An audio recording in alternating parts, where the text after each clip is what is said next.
How are you all? I hope you all are fine. Today we will read Social Science Chapter 6. Chapter 6 हम पढ़ने वाले हैं The Dawn of Modern Culture in Europe and India. The Early Modern Age. Okay हम क्या पढ़ने वाले हैं? Europe और भारत में आधुनिक संस्कृति का उदय.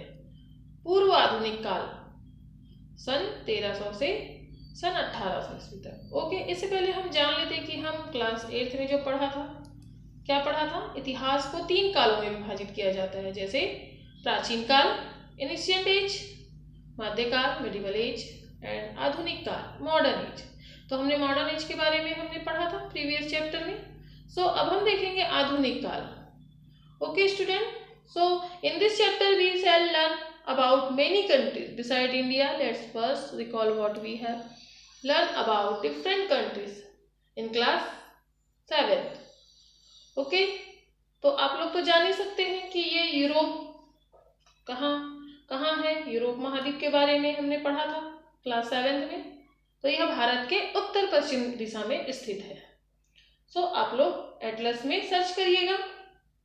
तो अब हम जानते हैं कि आधुनिक संस्कृति का उदय कैसे हुआ. पूर्व आधुनिक काल, आधुनिक काल, मॉडर्न एज क्या है? आधुनिक काल और उससे पहले की बातें.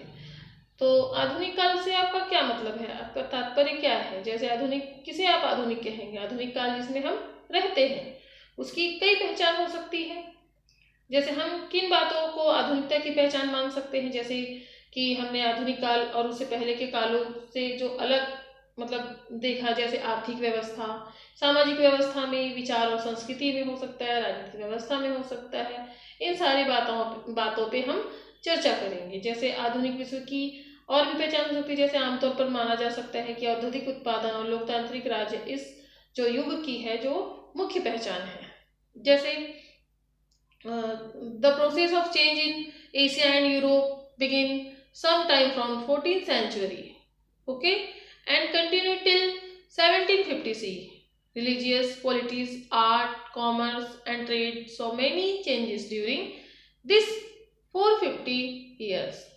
More and more people began to live in cities and they also begin to think differently. This pre-modern age, इसे हम क्या कहेंगे? Pre-modern age मतलब पूर्व आधुनिक काल. The ground of the Industrial Revolution and the French Revolution. तो इसमें जो हमने देखा, इसमें क्या है? शहरीकरण, राजनीति, कला, धर्म, लोगों की सोच आदि में क्या आने लगा? चेंजेस आने लगे. तो इसे जो हम पूर्व आधुनिक काल और उसके बाद के काल को क्या कहेंगे? आधुनिक काल कहेंगे. जो सन 1300 से 1750 के काल को हम पूर्व आधुनिक काल और उसके बाद के काल को क्या कहेंगे? हम आधुनिक काल. So is this clear? Okay. बदलाव तो कई हुए.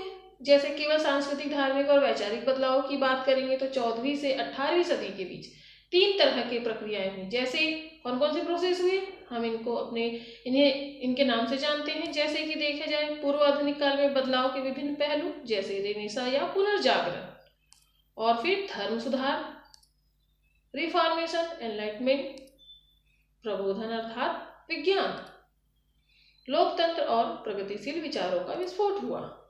सो पूर्व आधुनिक काल में बदलाव के और भी विभिन्न पहलू हैं. जैसे हम देखते हैं the different facts. So firstly क्या है? ट्रेड एंड अर्बनाइजेशन, व्यापार और शहरीकरण.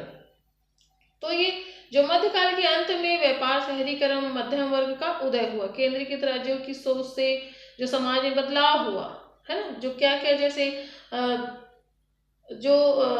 उस दौर में यूरोप, उत्तरी अफ्रीका और एशिया के बीच जो व्यापार में बहुत तेजी आई है ना. यहाँ पे देशों में भी व्यापार का विस्तार हुआ और तरह तरह के सामानों का आदान प्रदान होने लगा. व्यापार के विकास के साथ साथ तीनों महाद्वीपों में शहरीकरण बढ़ा, जिससे नए नए शहर बसे और पुराने शहरों का विकास हुआ. इसे कई परिणाम हुए. जैसे धनी व्यापारियों का जो वर्ग है वो उभर कर आया, देशों के बीच लोगों का आवागमन बढ़ा, जिससे विचारों का आदान प्रदान होने लगा और नए नए आविष्कार हुए और नई तकनीकों का एक स्थान से दूसरे स्थान तक विस्तार हुआ है ना. सो अब ये कह सकते हैं कि हम व्यापार और शहरीकरण जिसमें चेंजेस आए. सेकंड है केंद्रीकृत राज्य, सेंट्रलाइज्ड स्टेट्स. इस बीच में इन देशों में शक्तिशाली राज्य बनने लगे. जैसे भारत में विजयनगर साम्राज्य, मुगल साम्राज्य, और ईरान में सफविद साम्राज्य और तुर्की में ऑटोमन साम्राज्य। यूरोप में भी कई शक्तिशाली राज्य हुए जिनमें फ्रांस, स्पेन, इंग्लैंड के अलावा इटली के कई छोटे राज्य शामिल थे। शासक, यहाँ के जो शासक थे वो बहुत महत्वाकांक्षी थे और राज्य के अंदर शक्ति का केंद्रीकरण कर रहे थे, अर्थात एक जो राजा है या बादशाह, उनके हाथों में सत्ता अधिकार जो था, उनके उसमें पावरफुल मतलब वो थे, शक्तिशाली थे वे। इसीलिए इन राज्यों में जो आर्थिक और राजनीतिक शक्ति जो बादशाहों के हाथ में केंद्रित थी, इसीलिए इन्हें केंद्रीकृत राज्य कहा जाता था। ओके चिल्ड्रन, सो स्टूडेंट, अब है शहरी मध्यम वर्ग का उभरना। यहाँ पे जो देखेंगे कि हम अर्बन जो मिडिल क्लास है वो क्या है, शहरी मध्य का उभरना मतलब जैसे यहाँ पे व्यापारी, धनी, कारीगर, मुंशी, लिपिक, जो वकील है, पेशेवर कलाकार है, कवि है, जो लेखक है ना, इनमें क्या हुआ, इन देशों में एक नया मध्यम वर्ग उभर कर आया, ये इसे हम मध्यम वर्ग कहेंगे। ओके, अब देखेंगे हम कि रेनेसा या पुनर्जागरण, व्हाट इज रेनेसा। तो आपने इसे आपने क्लास 8th में पढ़ा ही था, तो आइए थोड़ा सा हम जान लेते हैं पुनर्जागरण क्या होता है। रेनेसेंस इन यूरोप का शाब्दिक अर्थ होता है फिर से जागना। 14वीं और 16वीं शताब्दी के बीच यूरोप में जो सांस्कृतिक प्रगति हुई उसे ही हम क्या कहेंगे, पुनर्जागरण। इसके फलस्वरूप क्या हुआ, जीवन के प्रत्येक क्षेत्र में नवीन चेतना आई। जैसे इस युग में कला, साहित्य और विज्ञान के जो क्षेत्र में नवीन प्रयोग हुए, नए नए अनुसंधान हुए और ज्ञान प्राप्ति के नए नए तरीके खोज निकाले गए। इसने परलोकवाद और धर्मवाद के स्थान पर मानववाद को, अब देखो ये मानववाद को प्रतिष्ठित किया। अब हम देखेंगे मानववाद एक दृष्टिकोण अथवा वैचारिक व्यवस्था जिसका संबंध किससे है, मानव से है, न कि देवी अथवा अलौकिक पदार्थों से। मानववाद एक विश्वास अथवा दृष्टिकोण है जो सामान्य मानवीय आवश्यकताओं पर बल देता है और मानवीय समस्याओं के समाधान के लिए केवल तर्क संगत समाधान तलाशता है। ये क्या करते हैं, ये दैवी शक्तियों में विश्वास न करके क्या करेंगे, ये एक लॉजिकल मतलब लॉजिक लगाते हैं, है ना, ये लॉजिक पे विश्वास करते हैं। यहाँ पे देखेंगे लैटिन भाषा के जो विद्वान इटली के फ्रांसिस्को पेट्राल, जिनका जन्म 1304 में हुआ और मृत्यु 1374 में, इनको क्या कहते हैं, मानविकी अध्ययन आंदोलन का जनक माना जाता है। ऐसे ही एरासमस जो हॉलैंड के थे, तो इनका जो है 1466 से 1536। यह हॉलैंड देश के एक और प्रसिद्ध मानववादी विद्वान है, इनका नाम एरासमस है। ठीक है, ये जो है प्रारंभिक यूनानी ईसाइयों के साहित्य और बाइबल के प्राचीन ग्रीक मूल पाठ का भी अध्ययन किया था उन्होंने यह दिखाया कि चर्च द्वारा किए गए बाइबल के जो लैटिन अनुवाद में बहुत सारी गलतियां हैं। एरासमस ने चर्च की कई मान्यताओं को अंधविश्वासी बताया। इस विषय में उन्होंने भूल की प्रशंसा नामक एक व्यंग्यात्मक पुस्तक प्रकाशित की जिसमें चर्च के कई कर्मकांडों व विचारों की आलोचना की थी। तो इन्हें ये हम क्या कह सकते हैं, मानववादी विद्वान जो हॉलैंड के थे। ओके, इसी तरीके से हम देखेंगे कला और कलाबोध का एक नया दौर आया आधुनिक युग में।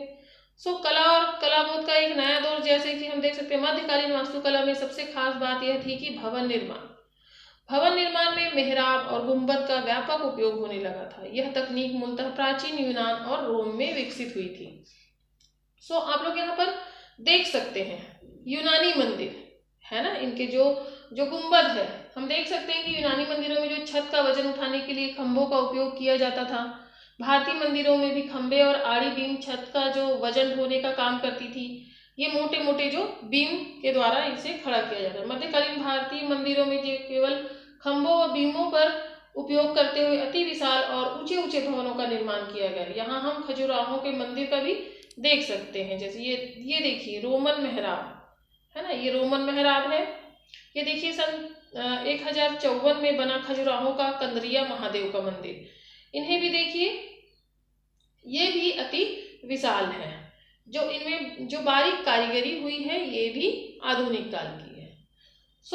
हम देख सकते हैं कि जो छोटे मंदिर जो शिखरों को मिलाकर बनाई गई है ना। फिर रोचक बात तो यह है कि उत्तरी यूरोप में भी जो जटिल आकृति वाले गिरजाघर 12वीं सदी के बनने लगे। इस शैली को हम गोथिक शैली कहेंगे। ये देखिए रोमन गुंबद पैंथनी है। ये देखिए ये गुंबद देखिए, ये रोमन गुंबद इस्लामी वास्तुकला की देन है।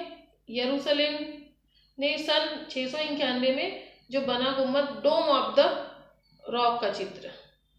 अब यहाँ पर ये देखिए यरूशलेम में 691 में बना गुंबद इसका नाम क्या बताया हमने? डोम ऑफ द रॉक। रोम स्थित सेंट पीटर का मकबरा, जिसे माइकल एंजेलो ने आकार दिया है। फिर देखिए चित्रकला और मूर्तिकला में भी क्या हुआ। ये देखिए ये चित्र है, उस समय की ये चित्रकला है जो बहुत ही रेनेसां युग में मुख्य रूप से अपनी विशिष्ट चित्रकला और मूर्तिकला के लिए जाना जाता है। यूरोप के जो मध्य युग में चित्रकला के विषय में काफी सीमित थे, जिसमें प्रमुख थे बाइबल के पात्रों और संतों के चित्र, जो आप लोग इस पिक्चर में देख सकते हैं। यहाँ पे मानव शरीर के विभिन्न रूपों को दर्शाया गया है। वैसे ही हम ये देख सकते हैं कि ऐसे ही बहुत सारे, जैसे कि देखते हैं दो महत्वपूर्ण चित्रकार थे उस समय के, टू इम्पोर्टेंट पेंटर्स। जैसे यूं तो इटली के रेनेसां काल में कई महान चित्रकार हुए थे, परंतु यहाँ हम उनमें से केवल दो ही उदाहरण के लिए ले रहे हैं। जैसे ये लियोनार्दो दा विंची और ये माइकल एंजेलो। तो जो लियोनार्दो दा विंची, इनकी जो प्रमुख पेंटिंग है वो मोनालिसा।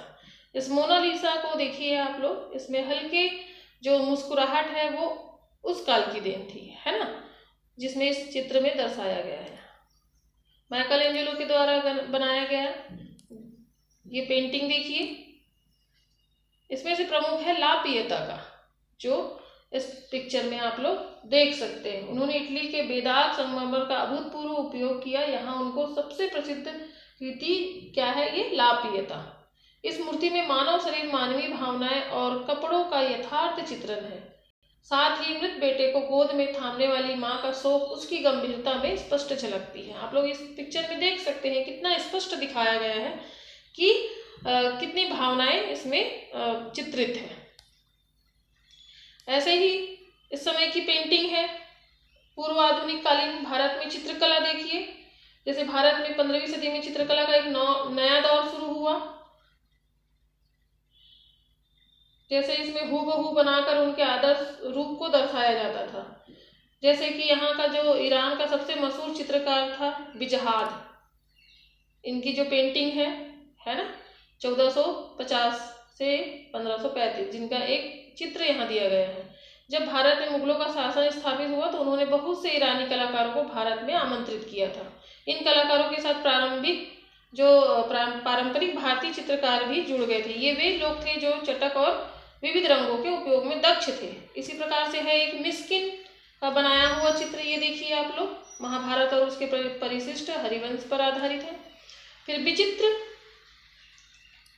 ये भी एक जहांगीर के समय का जो पेंटिंग है वो है जहांगीर, आप लोग जानते ही होंगे। यहाँ यह जताया गया है कि जहांगीर खुद तो कालजयी है और वे बादशाहों को नहीं, सूफियों और ईश्वर के भक्तों को प्राथमिकता देते हैं, है ना। ये विभिन्न तरह के प्रतीकों व अतिशयोक्तियों के बावजूद इस चित्र में जो लोग दर्शाए गए हैं उनका चित्र बहुत ही यथार्थ, मतलब एकदम ऐसा लग रहा है कि ये चित्र बोल रही है। ओके स्टूडेंट्स, अब हम जानेंगे कि वैज्ञानिक क्रांति। अब हम जानेंगे वैज्ञानिक क्रांति के बारे में कि क्या क्या हुआ उस समय। जैसे मध्यकालीन यूरोप, इस्लामी देश तथा भारत के ईश्वरवाद का व्यापक प्रभाव हुआ। यहाँ पर रेनेसां काल में मानव शरीर का जो है जो ज्यामिति समझ पर काफ़ी शोध हुआ था।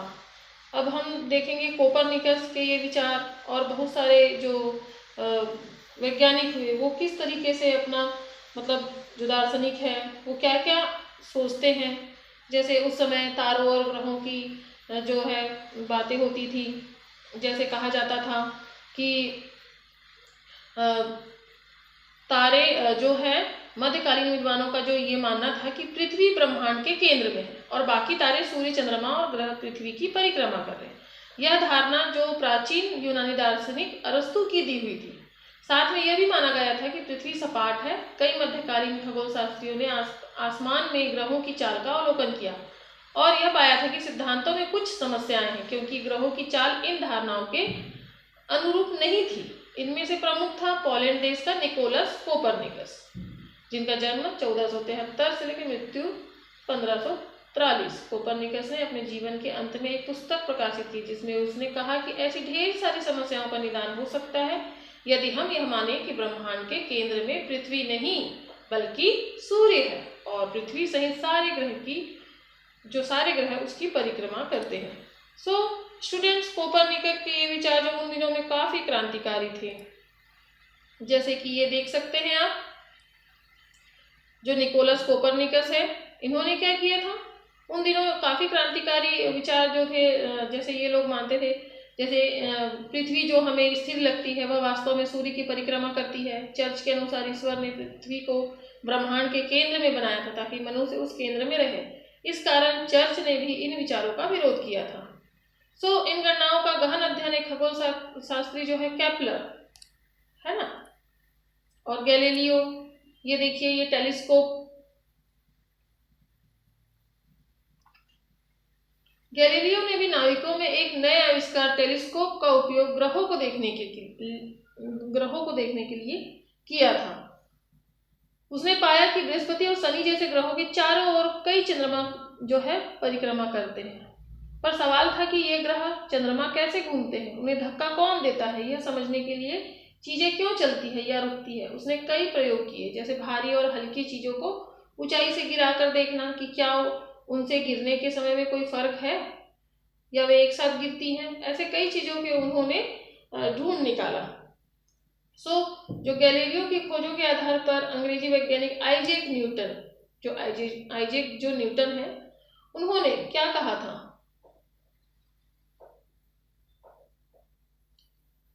गुरुत्वाकर्षण और खगोलीय पिंडों की गति का सिद्धांत प्रतिपादित किया था। किसने? जो आइजैक न्यूटन के काम से एक नया युग प्रारंभ हुआ जिसमें विज्ञान को शीर्ष स्थान, मतलब सबसे सर्वोत्तम स्थान मिला।